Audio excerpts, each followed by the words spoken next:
72 heures après la libération de l'artiste camerounais Ténor. Le père de Erika fait de terribles révélations et envoie un message à la justice camerounaise. Pour plus de détails après le générique. Avant de commencer, n'oubliez pas de vous abonner et d'activer la cloche de notification car cela va vous permettre de ne plus manquer à nos prochaines vidéos. C'est parti!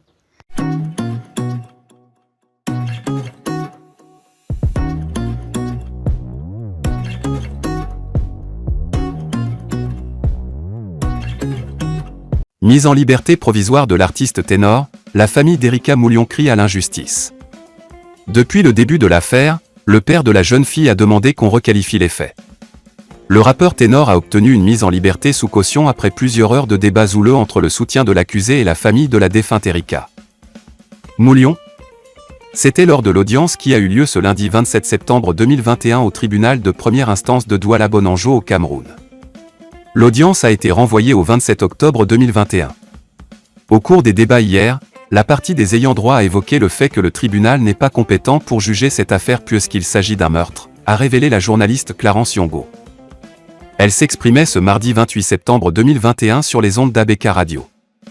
S'agissant de la mise en la liberté provisoire de l'artiste Ténor, elle affirme que la famille d'Erika Moulion crie à l'injustice à la mémoire de leur fille. Surtout que depuis le début de l'affaire, le père de la jeune fille avait demandé qu'on requalifie les faits. Que ce n'était pas une histoire d'homicide volontaire mais un meurtre, parce que selon sa déposition sa fille aurait appelé au secours avant qu'on annonce ce qui a été présenté comme un accident. L'audience du 27 octobre prochain. Selon le collectif qui soutient la famille Moulion, fait savoir l'ancien journaliste de Canal 2 International, le véhicule n'était pas assuré mais dans le procès-verbal. On n'a pas ce type de précision et c'est ce que décrit la famille Moulion qui estime qu'il y a des informations qui n'ont pas été portées dans le document administratif. Clarence Yongo croit que l'audience du 27 octobre prochain va être houleux, au regard de l'audience d'hier lundi, les deux n'ont pas pu s'asseoir pour discuter. Je pense que c'est malheureux, même si la justice doit faire son travail, nous sommes des êtres humains, on aurait pu privilégier la voie du dialogue pour apaiser les cœurs.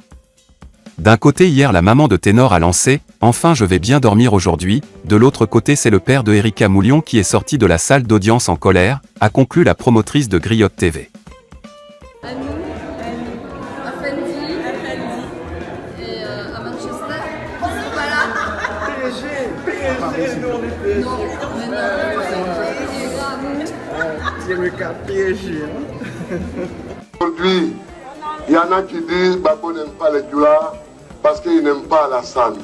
Mais il faut que je vous explique ce qui se passe.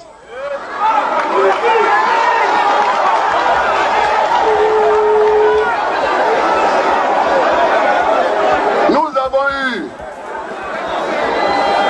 ce que je vous dis là, je l'ai dit à Abidjan, je l'ai dit à Oguéné, je l'ai dit à Man, je l'ai dit à Boaké, je l'ai dit à San Pedro et je vous le redis. Alassane